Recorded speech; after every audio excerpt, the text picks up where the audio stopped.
Sa payat na manik, El Toro lang ang kailangan mo. So what's up mga ka-agri? Payat ba ang manok mo?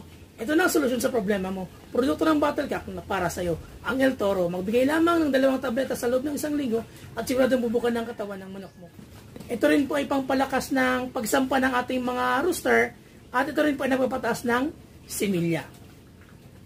Pwede rin po ito sa panabong nyo. Sabayan lang po ng Between 357 at ng Dragon Driver para siguradong pumuputok ang palo ng manok at walang off sa laban ng ating mga panabong na manok.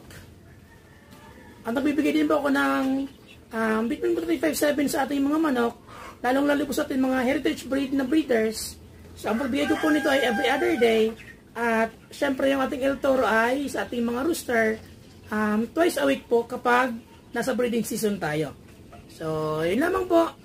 Lamang ang may alam dahil sa Battlecat, lagi kang lamang.